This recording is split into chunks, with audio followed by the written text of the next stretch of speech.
All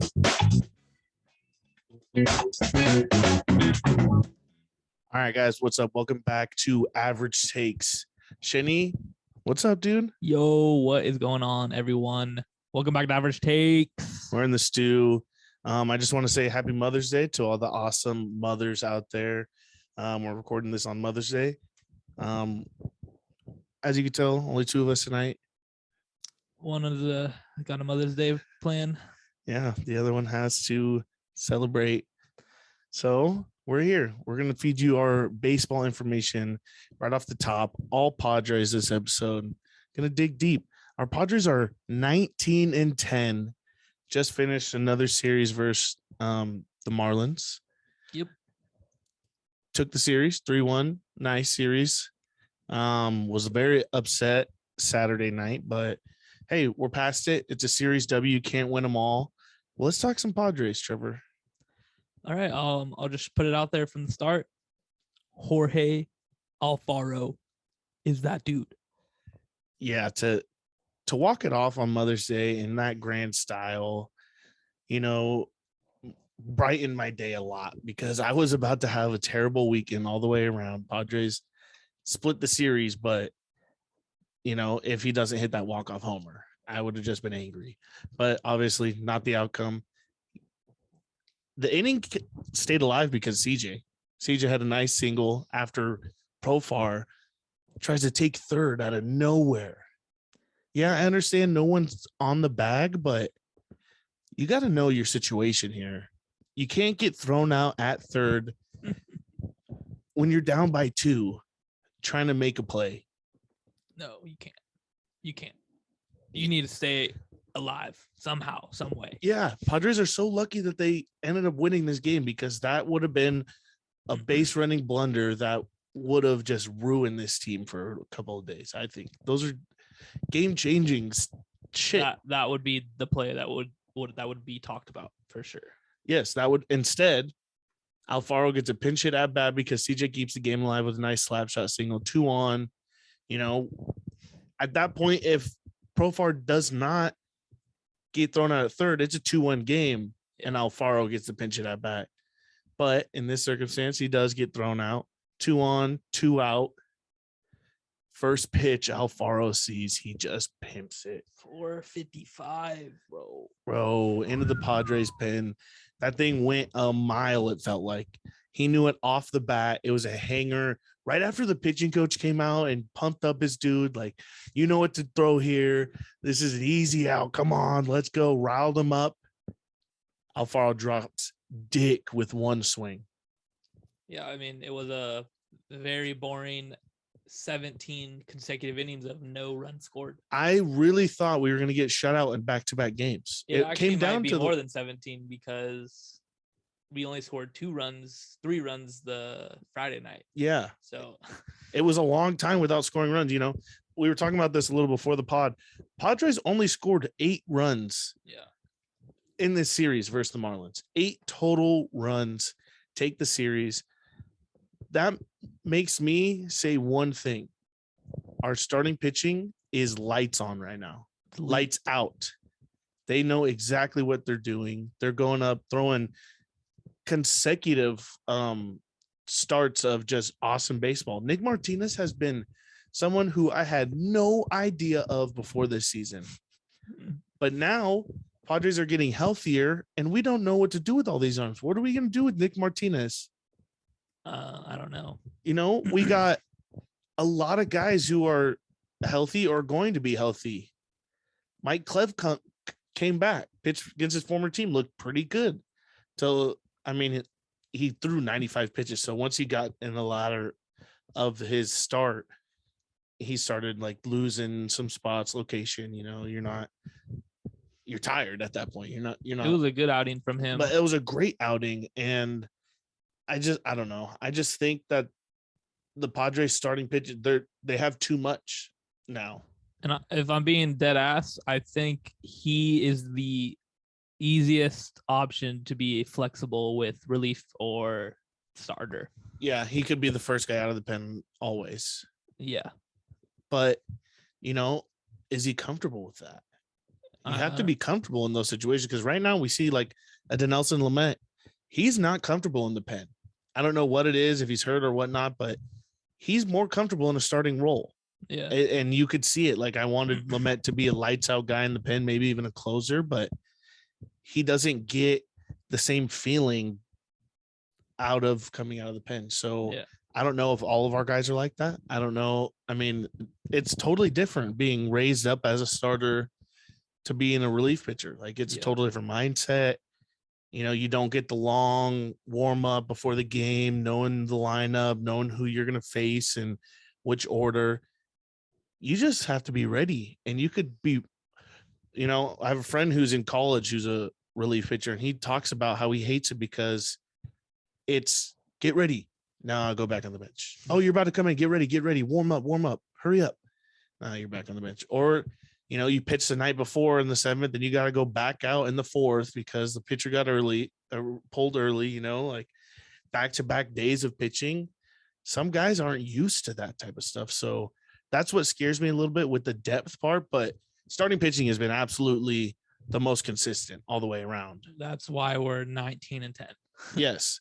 Like there's a reason. I mean, Padres offense has been bad overall. There's 2 players keeping this team afloat on the offensive side. Yeah, and if you calculate everyone else besides Machado and Hosmer, we probably averaged 200. Oh, less than that. 200. That is scary. I mean, but it's early. Other than Hosmer and Machado, who have been absolutely raking. Yep. Leading the majors in a lot of categories, the 2 of them. Yeah, top 1 and top 2. Yeah, it's wild how great of a start those 2 guys have came out to so far. But with the lineup, you know, Will Myers is hurt. Yep. Luke Voight is hurt, and I want to wait on Luke Voight discussion. We'll just say his name now. But I mean, you have those guys hurt, and then Tatis. We haven't seen Tatis all year, and this team is 9 games over 500 without Tatis. Yep. We had a couple goals, Trevor, before this season started. Yep. We're about halfway, I would say. I mean, you can't expect Tatis to be back on June 1st, but I know we're about halfway like in. Yeah, he's only taking grounders and a little bit of pop. They're taking his time with him. They're taking time, and I'm okay with that because when we get him back, it's like we're training for an MVP. Yeah. Like, let's not forget about that kid. But we're about halfway till he comes back. It's May 8th. Yeah, they're our goals that we set before the season are looking nice right now. Yes, they are. Yes, they are. I mean, we had some goals. Shenny was 10 games over 500. We're 9 right now, halfway through. Yep. So we're playing great baseball. I wanted to be a series within the Dodgers. We're 1.5 games out, but we've played 3 more games than them. Yep. Have the same amount of wins, 3 more losses. So, all right. And then Roman said, play good baseball. They are accomplishing all 3. Yes, right now, you know, from the start of the season, 14 straight games without an error. That's good baseball right there. Yep. Now we're playing in early days of the season without some of our key guys in the lineup. No Will, no Voight, no Tatis. So being 19-10 without those 3 guys, I'm absolutely ecstatic right now. No, this is probably the best start I could have asked for. This team is doing something that it hadn't done in a long time, and that's win the games they're supposed to. Yep, that's exactly what this series was to me. The last couple series. Yeah. And the next couple. Yeah. You know, like the Padres are at a good time in the season where it's not back-to-back hard teams, like the best teams, you know. We're getting some of those easy ones. We faced the Reds a couple times, you know, Marlins, Pirates. Yeah. You know, now we're going to face the Cubs, who've gone 5 straight games without a win coming up. This is just like, it's perfect because when we do face the Giants and the Dodgers back-to-back series, we can afford to lose maybe 1 or 2 of those series because we just handled business with the shitty teams. So I like everything that they're doing right now. And what the best part is, like, we're just finding ways to win without our best players on the field, which that is exactly what Bob Melvin has done his whole career. Yeah, and to add on to that, I mean, we're getting it done. Like tonight, Alfaro, he's not a starter, came into the situation, hadn't swung a bat all day, cold, Saw one pitch help us win that game. I mean, we're winning a lot of these games because of the starters, and I want to just keep saying that because, I mean, Sean Manaea and Joe Musgrove have been awesome. Yu Darvish has been great since his flustered start with the Giants. I mean, I can't expect like a Cy Young pitch out every outing from Yu Darvish. He's one of those pitchers that tends to give up homers and stuff like that. Yeah. But I mean, Joe Musgrove has a 2.08 ERA, 4 wins in 40 innings.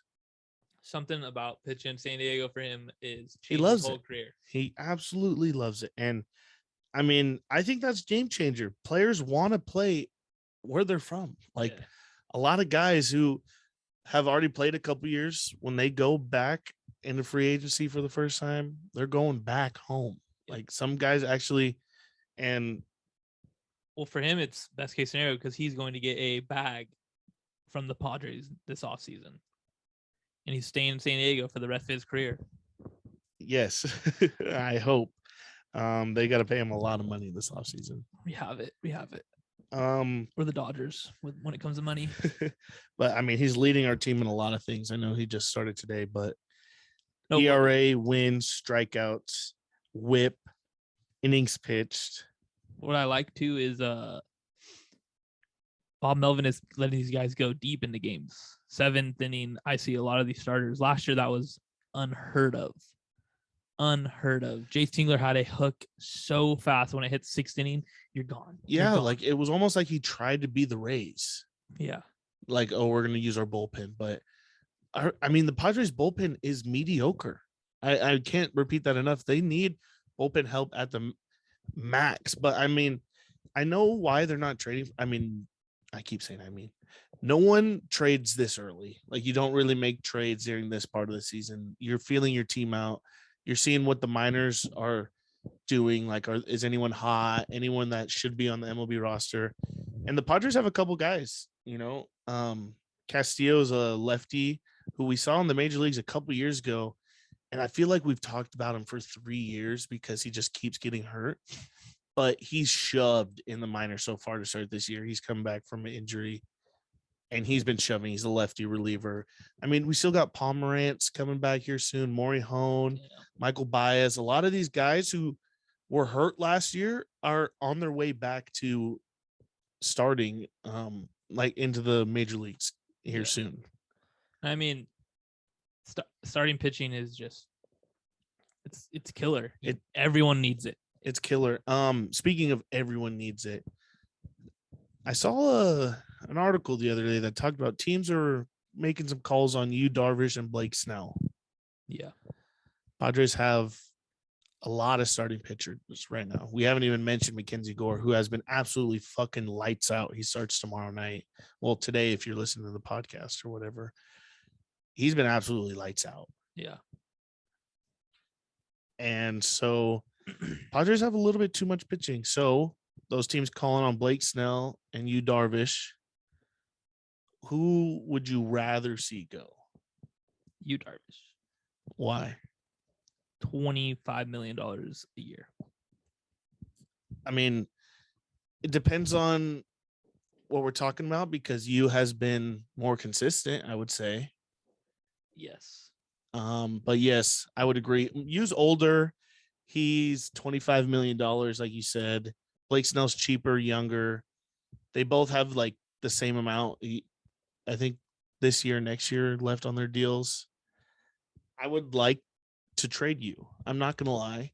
I know he's been one of our most consistent starters over the last 2 seasons. But I think with the amount we're paying him, another year, I think I would rather see Yu go, obviously. Yeah, but those two I would. But Snell's name, I think Yu's name, it has a little bit more draw to it now than say Blake Snell. Yeah, like I think we could get a bigger, better package out of Yu Darvish than Blake Snell. But I don't know. Preller, he's a fucking crazy guy. He is so crazy.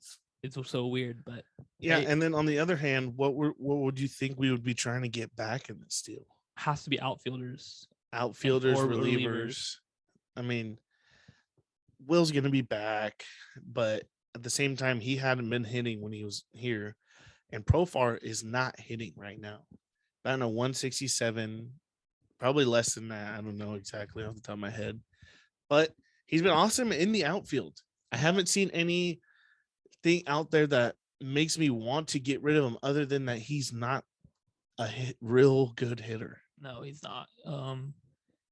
He has truly changed his swing to be all or nothing. It feels like home run or strikeout.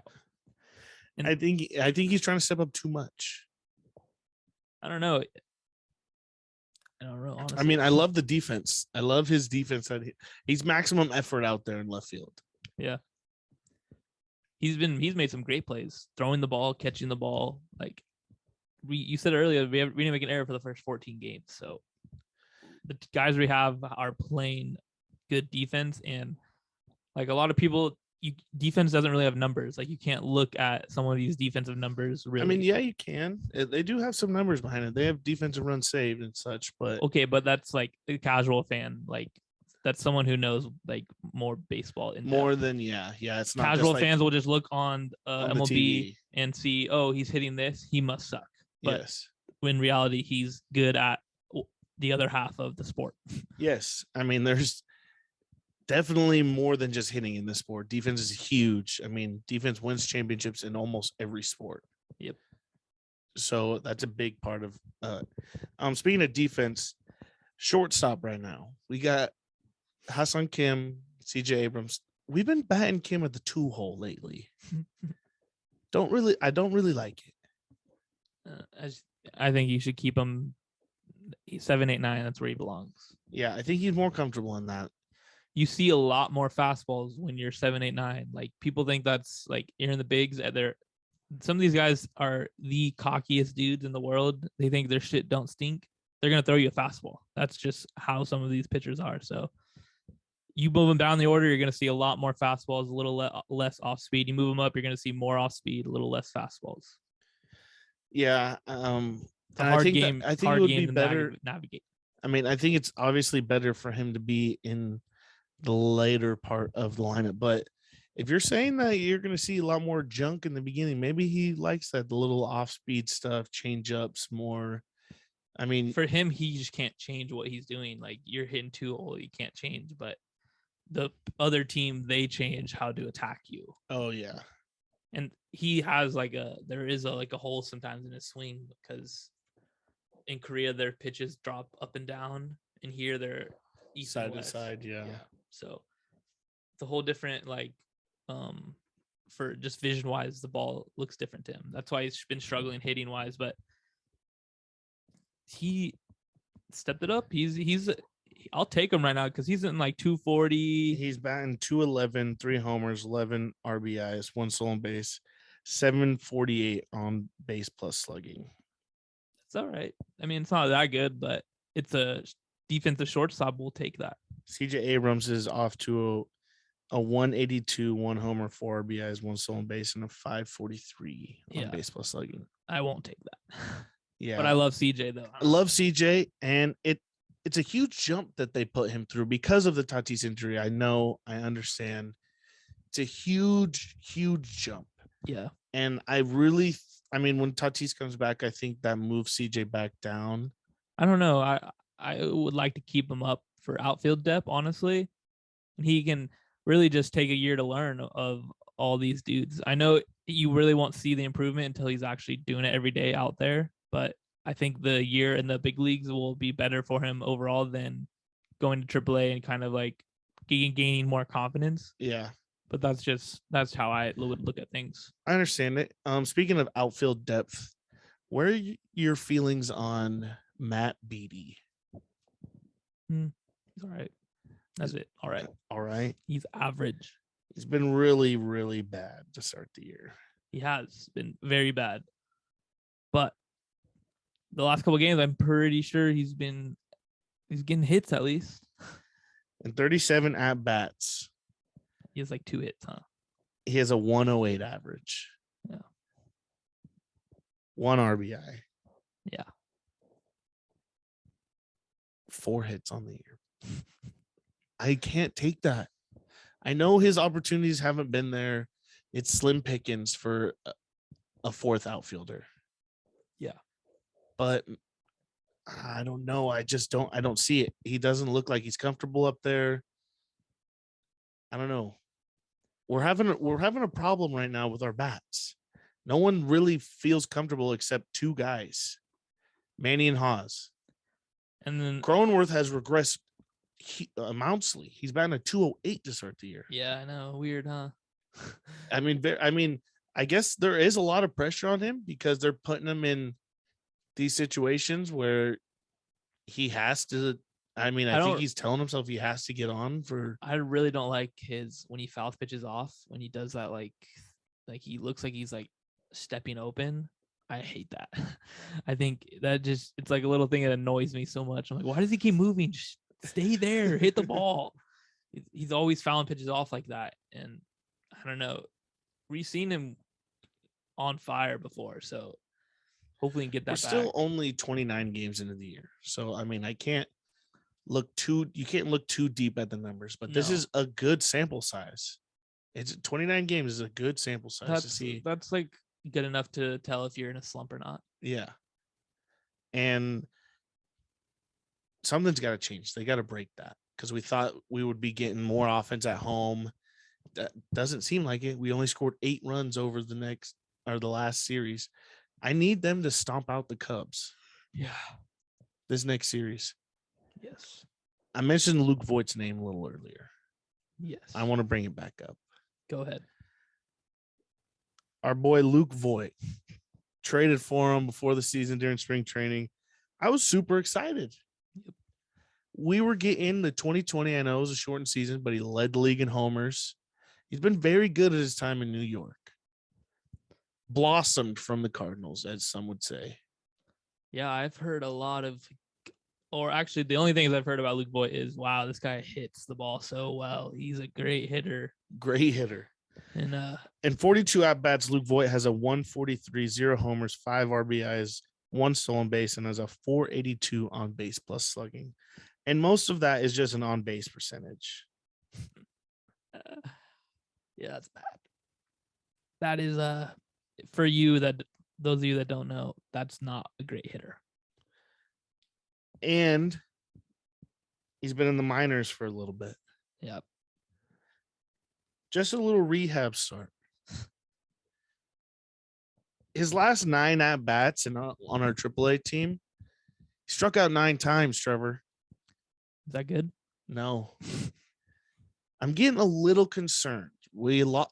I think Luke Voigt has lost his little magic touch, and realism is slapping him in the face. Getting a touch with life right now. Yep. I'm not giving up. I'm definitely as sure not giving up because he hasn't gotten started. When you get started and then fall off, that it's one thing. He hasn't even got started yet. So, I mean, yeah, I'm a little worried. They removed him from his rehab starts. He's back with the Major League Club, still on the IL. He's going to work with our coaches, and then they said hopefully back by the next road series. So I'm gonna keep saying it. I think once he gets that first dinger, it's gonna be all uphill. But it's hard when you go 0-for-9 and 9 strikeouts. You're not even putting the ball in play. Honestly, if I'm the Padres coaches, I mean, Matt Beatty took a dive yesterday, got hurt early in the game. Put Beatty on the aisle, bring Voight back, and just stick his ass right back in the lineup. Say, hey, we got you. We trust you. Yeah. That's what I think he needs. That's probably a little slap on the ass, a little kiss on the cheek, and say, hey, buddy, we're here for you. Let's get you right back in it. We don't care about what happened. No one was paying attention. Hopefully no one was paying attention. Yeah. But that's what I think they need to do. I think Beatty to the IL, bring Voight back, and just throw him right back in action. Say, bud, go. Yeah. You were 0-for-9, 9 Ks in AAA. We don't care. Go ahead. I mean, that's what you need to do. You need to tell him, like, hey, that shit don't matter. You're taking an IL sit. Yeah. Like, really, it don't matter. Come back. We devastatingly need you. We scored 8 runs last series. I need Luke Voigt to start mashing. No, yeah, that's probably the smartest way to handle this. Because, I mean, there's a serious problem. We're leaving a lot of guys on base. Yeah. Like yesterday, we lost 8-0, but I bet you we left more guys on base than they had on base. Yeah. Until the ninth. I mean, they had a grand slam, obviously, but we were on base. I think it was 2 innings. We had like at least 3 guys on, 4 guys on. Yeah. In like the second or third inning. And then, I mean, I don't know. We need Voight to just come in. Well, we just need after Manny, another RBI producer. Another guy who just, I mean, he was looking good. He had 10 walks in his at bats. I'll be taking that. No, yeah. They said his biceps, his soreness is gone. Activate him, get him in the lineup. Give him a confidence booster he needs, man. Yeah, well, the shitty thing about like slumps in baseball is you can still, you'll be like hitting the ball solid, but it'll still be an out. Like you don't see the results, but Yeah. you know you're getting there. So that's what's shitty about that. That'd be the worst case of that situation that you like put him in. Is he is hitting the ball hard, but no, he's just not seeing results. Or right at him, balls just right at the dude. So that is not what we're looking for. We want balls to go over the fence. I mean, hey, we had a great game today. Team energy. Let's bring him back and put him right in the lineup tomorrow. That's what I think. Yeah. We need it. I could use a Voight bomb bad. I know. But it doesn't seem like he's putting the ball in play. yeah, I know. Over 99 strikeouts. Before we end this podcast, I wanted to talk about our recently acquired, I almost said acquired closer. Taylor Rogers has been phenomenal to start this year. Yeah, great trade. Great trade. That was AJ Preller's best trade he's made. I mean, ever. I can't say it's been awesome because Paddock had looked pretty good in his last couple starts with Minnesota. Yeah. He looked pretty decent. Yeah. But Rogers has been awesome. Yeah. He wasn't really a closer over there either.